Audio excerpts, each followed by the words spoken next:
Everyone, আসসালামু আলাইকুম। আমি নানজসি বলছি আপনাদের সাথে আমার আজকে সারাদিনের কিছু টুকিটাকি মিনি ব্লগ শেয়ার করতে চলে আসলাম।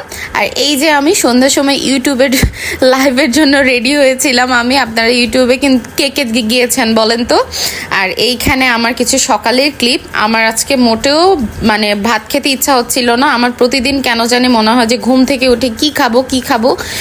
এই প্রবলেমটা কি শুধু আমারই হয় না আপনাদেরও হয় বলেন তো। আমি এই যে একটু রং করছিলাম যে না আমার ভাত খেতে ভালো লাগছে না, আমার এখানে ব্রেড ভালো লাগছে। আমার মাকে আমি ব্রেড আনতে বলছি একটা, আমার মা দুইটা অপশান নিয়ে চলে আসছে আমার জন্য।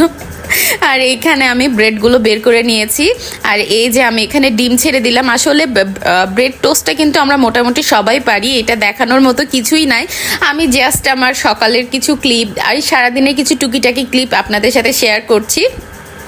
আমি এখানে দুইটা ডিম ফাটিয়ে নিয়েছি। আমি কিন্তু দুইটা ব্রেডই এখানে দিয়ে নাই, আমি শুধু ওই যে আপনার ফুড ভিলেজের যে ব্রেডটা দেখতে পাচ্ছিলেন আপনারা স্লাইস করা, ওই ব্রেডটা নিয়েছি। ওই ব্রেডটা আমাদের মা মেয়ের জন্য আজকে সকালের নাস্তা হিসেবে ছিল।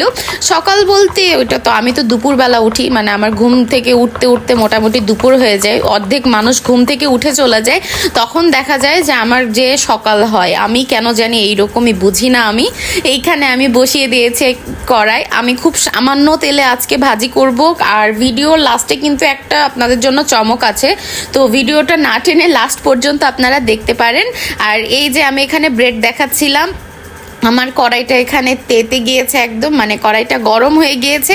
আমি এখন কড়াইয়ের মধ্যে এইখানে দিয়ে দিব কি বলেন তো, এখানে আমি ডিমে চুবিয়ে নিই। এই যে দিয়ে দিলাম ব্রেড। খুব সিম্পল, একদমই ঘরোয়া। আমার এত হ্যান্ডজাম ভালো লাগে না, আমি খুব সিম্পল মানুষ, আমার সিম্পল খাবার দাবারই ভালো লাগে। এইখানে আমি সবগুলো ব্রেড দিব না, আস্তে আস্তে ব্রেড দিব, যেহেতু আমি বলেছিলাম যে আমি অল্প তেলে আজকে ব্রেডটা বানাবো। আসলে সকালবেলা ঘুম থেকে উঠে তো বেশি তেল দিয়ে খেতে ভালো লাগে না। আর এই যে অল্প তেল দেওয়ার জন্য একটু পোড়া আর এই যে আমার